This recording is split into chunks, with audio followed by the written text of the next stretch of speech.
Hello students, this is Dr. Anjini, Assistant Professor in Biotechnology.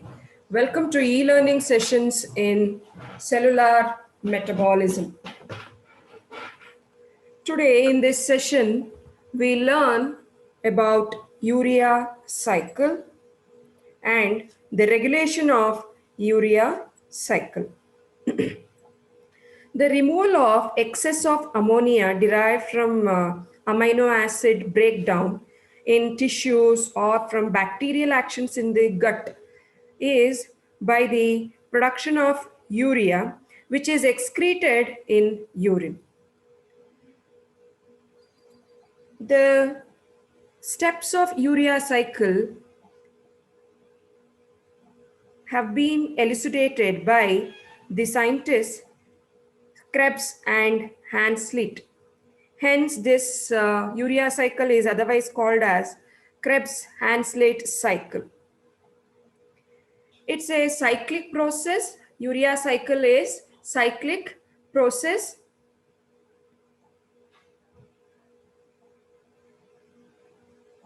having 5 important reactions, which involves the synthesis involves the ornithine, then citrulline, then argininosuccinate, arginine, which breaks down to form the urea, and again this ornithine will be recycled back to pick up another molecule of carbamyl phosphate, or it will combine with the another molecule of NH2.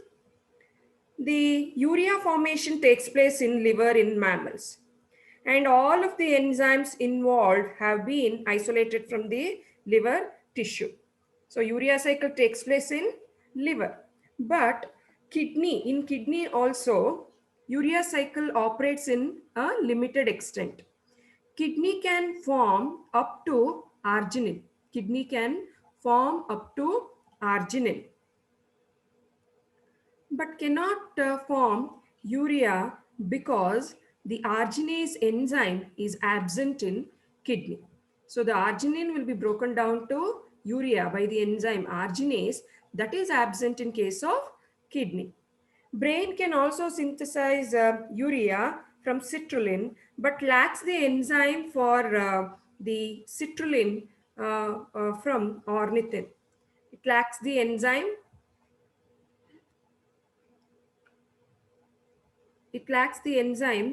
ornithine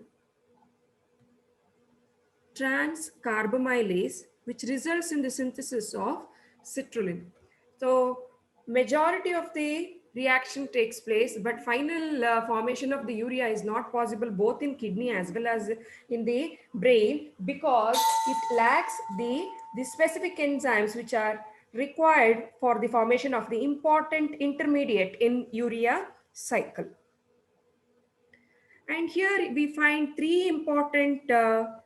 five important steps involved in the synthesis of the urea. Out of them, 2 reactions takes place inside the mitochondria and the rest in the cytosolic, that is in the cytoplasm. Here, 1 molecule of NH3 and 1 molecule of carbon dioxide are combined to form 1 molecule of urea in each turn of the cycle. The ornithine is regenerated at the end, which acts as catalytic agent. Ornithine is regenerated at the end, which acts as the catalytic agent, and it will pick up another molecule of carbamyl phosphate formed by the combination of the carbon dioxide and NH3. And there are 5 important reactions. One is the synthesis of carbamyl phosphate. First reaction is synthesis of carbamyl phosphate. Second reaction is the synthesis of citrulline. Second reaction is synthesis of citrulline. The third reaction is synthesis of argininosuccinate. Argininosuccinate. And the fourth reaction is the cleavage of argininosuccinate to form the arginine. And the fifth reaction is the cleavage of arginine to result in the formation of urea and ornithine. Urea and ornithine. So this is the overall reaction of the urea cycle. There are 5 reactions. 2 are mitochondrial in their origin and 3 are cytosolic. And here in each cycle, 1 molecule of carbon dioxide and 1 molecule of NH3 will be utilized in the generation of urea. Let's see these reactions stepwise, how they takes place inside the liver. First, we'll take up the first reaction, that is the synthesis of carbamyl phosphate. As I told earlier, this reaction takes place in the mitochondria. Here, the HCO3 minus bicarbonate ion combines with NH4 plus. It combines with NH4 plus, and phosphate will be derived from the conversion of ATP to ADP. So one HCO3 minus plus NH4 plus and the inorganic phosphate derived from the ATP, and it results in the formation of the carbamyl phosphate. It results in the formation of the carbamyl phosphate. One NH3, one HCO3 minus and inorganic phosphate will result in the formation of the carbamyl phosphate.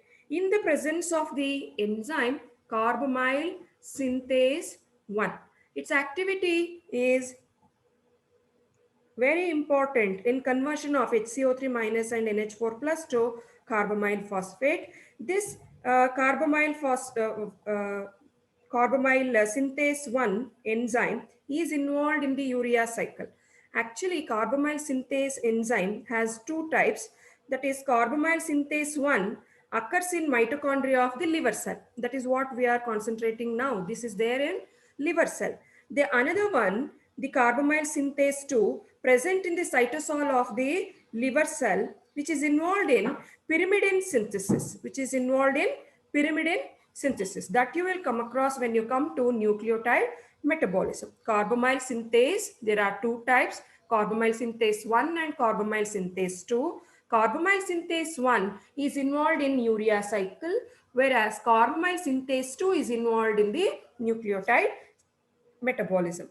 So this carbamyl synthase converts this HCO3 minus and NH4 plus to carbamyl phosphate in the presence of 2 molecule of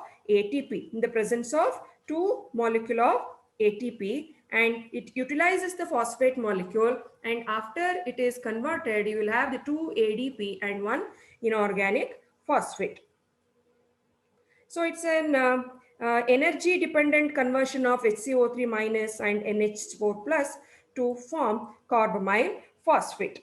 So if you see the mechanism, it's a nucleophilic attack of HCO3 minus on the gamma phosphoryl group of the ATP, and resulting in the formation of the carboxyl phosphate and releases ADP. So initially the HCO3 minus reacts with the ATP and results in the formation of carboxyl phosphate and releases ADP. The nucleophilic addition of NH3 to the carbon of the carboxyl phosphate, followed by the removal of the inorganic phosphate, yields carbamate. And a second phosphoryl group transfer from another ATP to the carboxylate oxygen of carbamate produces carbamyl phosphate. HCO3 minus combines with the inorganic phosphate and forms the carboxyl phosphate. Next, NH3 plus or NH4 plus reacts with the carbon of the carboxyl phosphate, and it results in the carbamate. And later carbamate combines with the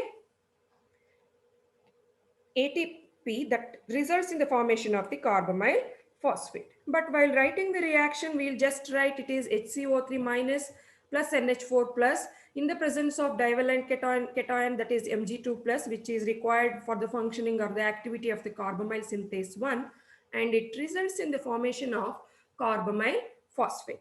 And it's an energy driven process where the ATP will be converted into ADP and inorganic phosphate. The another inorganic phosphate will be utilized in the synthesis of carbamyl phosphate.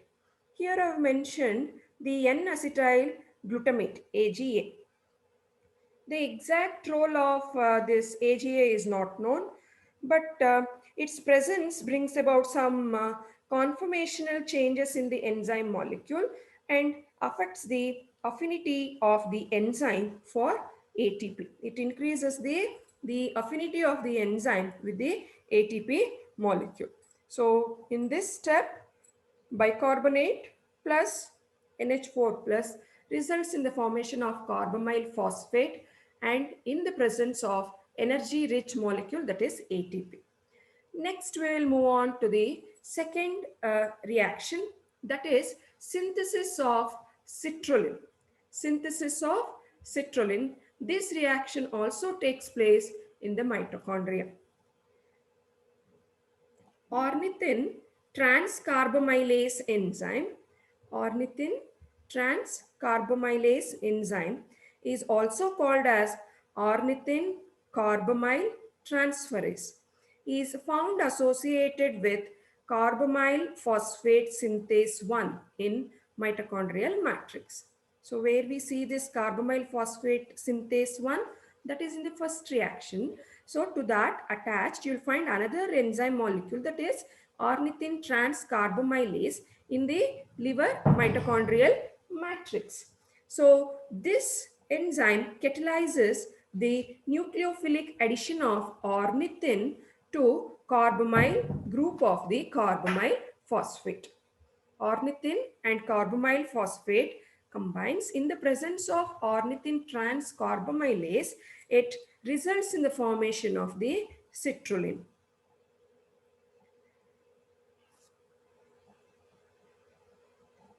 So the formation of citrulline is very important in the urea cycle, which actually picks up the carbamyl phosphate, which is formed by the combination of NH4 plus and the HCO3 minus. Next, we'll see the third reaction of the urea cycle. This is the synthesis of argininosuccinate. This is the synthesis of argininosuccinate. This reaction takes place in the cytosol. This reaction takes place in the cytosol. Here, the citrulline, which is formed in the earlier reaction, combines with the aspartate, and results in the formation of argininosuccinate succinate product in the presence of the enzyme argininosuccinate synthase. Argininosuccinate synthase. By utilizing the ATP molecule, ATP in turn will be forming AMP and pyrophosphate, and it releases molecule of water, and its activity will be depending on the divalent, that is Mg2 plus ion. After the, so here there is synthesis of argininosuccinate. So after citrulline has been transported to the cytosol, it combines with aspartate. Citrulline will be formed in the mitochondria, that will be transported to the cytosol. So for transportation, so the citrulline can easily pass through the mitochondrial membrane and it reaches the cytosol, and then it condenses with aspartate to form the argininosuccinate in ATP dependent reaction. During this reaction, transfer of an adenylyl group from ATP to citrulline generates the activated intermediate, that is citrulyl AMP. This is the mechanism. So ATP combines with the citrulline and it will form citrulyl AMP, and formation of this citrulyl AMP facilitates the removal of the carbon oxygen of the citrulline. It results in the removal of carbonyl oxygen of the citrulline, and the carbonyl oxygen of citrulline of citrulyl AMP subjected to nucleophilic attack by NH2 group of aspartate, NH2 group of aspartate, and it results in the formation of argininosuccinate by removing the AMP from citrulyl AMP. So initially citrulline combines with adenylyl group of ATP, and it will form citrulyl AMP, and later citrulyl AMP combines with aspartate, and it results in the formation of argininosuccinate, and AMP will be removed. AMP will be removed. So this is how argininosuccinate takes place in the cytosol. This is the first reaction of the urea cycle which takes place in the cytosol. The earlier two reactions takes place in the mitochondria. Next, we'll see the next reaction, that is the cleavage of argininosuccinate. This is also taking place in the cytoplasm of the cell. Here, argininosuccinate will be cleaved to form arginine and fumarate. Arginine and fumarate in the presence of the enzyme argininosuccinase. In the presence of the enzyme argininosuccinase. In this reaction, argininosuccinase is also known as argininosuccinate lyase, succinase, that is lyase. So argininosuccinate lyase catalyzes the conversion of this argininosuccinate to arginine and fumarate. The urea cycle is linked to Krebs cycle, that is TCA cycle, by the production of the important molecule, that is fumarate. This fumarate play an important role. How this fumarate is formed? That is by the action of argininosuccinase or argininosuccinate lyase. Argininosuccinate will be cleaved to form arginine and fumarate. So this fumarate is the important intermediate of the TCA cycle. So this fumarate is converted into, it will be converted into oxaloacetate. It will be converted into oxaloacetate. So now what I am telling is the fate of fumarate. So where this fumarate which is generated in urea cycle will be utilized. So this fumarate will be converted into oxaloacetate by the fumarase enzyme. By the fumarase enzyme, it will be converted into, initially it will be converted into malate. Later, malate dehydrogenase converts this into oxaloacetate. Fumarate will be converted into oxaloacetate by two important enzymes. One is fumarase, the another one is the malate dehydrogenase. First, it will be converted into malate, then it will be converted into oxaloacetate. So this conversion of this fumarate to malate is by the enzyme fumarase. Later, this malate will be converted into the oxaloacetate by malate dehydrogenase. Malate dehydrogenase will convert this malate into oxaloacetate. Next, we will, I hope you understood this reaction. Argininosuccinate will be cleaved to form arginine and fumarate. Next, we will move on to the next and the last reaction of the urea cycle, which completes the cycle, that is arginine in the presence of arginase enzyme will be converted into ornithine and urea. It will be converted into ornithine and urea. It is catalyzed by the enzyme arginase, which is found only in the liver cell. Liver cytoplasm will find this enzyme. Arginase catalyzes the hydrolysis of the guanidine group of the arginine. It catalyzes the hydrolysis of the guanidine group of the arginine, releasing urea, and regenerating ornithine to carry out the reaction to pick another molecule of carbamyl phosphate. Ornithine now can, it will pass through the mitochondrial membrane and it enters the mitochondria through inner mitochondrial membrane by specific transport protein. Ornithine and lysine are potent inhibitors with arginine. And this arginase enzyme will be activated by cobalt ions and manganese ions. The, this is the last reaction of the urea cycle, that is arginine will form ornithine and urea. So urea will be excreted out of the body. The major biological role of this pathway is the detoxification of NH3.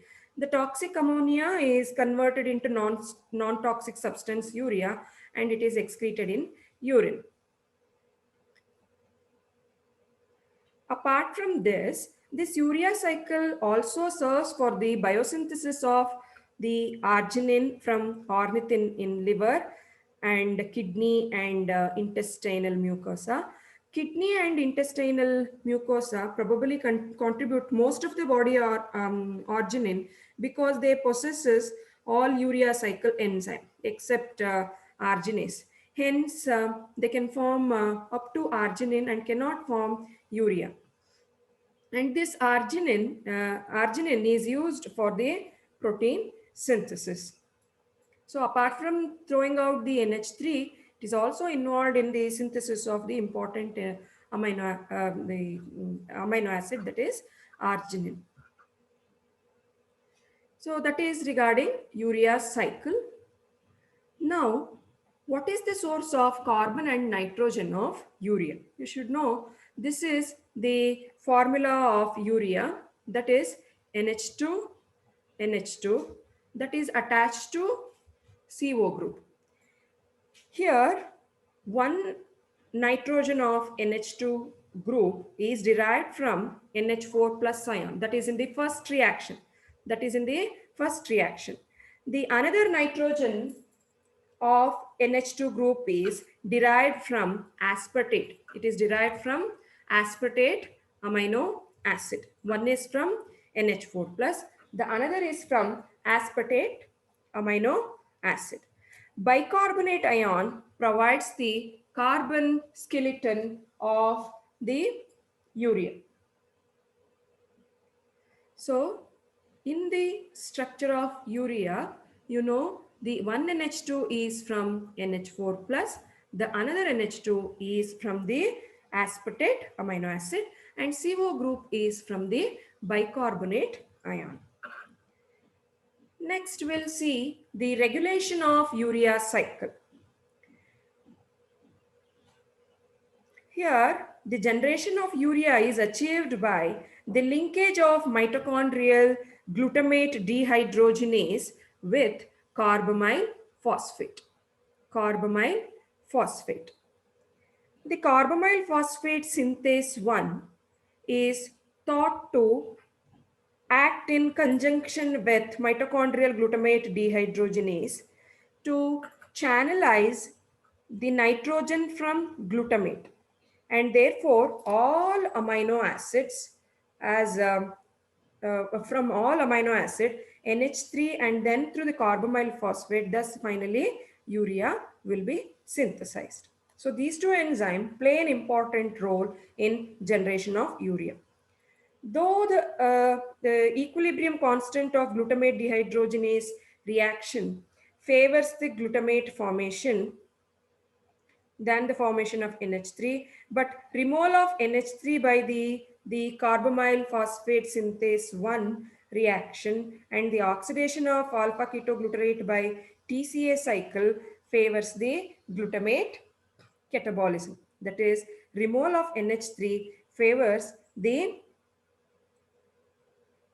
glutamate catabolism. And here in the urea cycle, ATP stimulates the glutamate dehydrogenase activity unidirectionally to form NH3. So this ATP driven step favors the formation of NH3 by activating glutamate dehydrogenase to carry out in the release of NH3 molecule. So here in this session, you learned how the urea cycle takes place and what all the steps and the mechanism of the reaction, and also you learned about the role performed by each enzyme and how this citrulline and ornithine play an important role in urea cycle. And you learned about the nitrogen atom and the carbon atom, how it will be donated in the, or how the urea formation takes place. Two NH2 group will, one will be donated from the NH4 plus, another NH2 from the aspartate, and the CO group is from the bicarbonate ions. And at last you learnt about the regulation also. These enzymes play an important role, that is glutamate dehydrogenase carbamyl phosphate synthase 1, and it is also linked to the glutamate catabolism. And at the same time, so how this glutamate dehydrogenase drives the reaction to form the NH3 in the presence of ATP. I hope you understood this session. Thank you.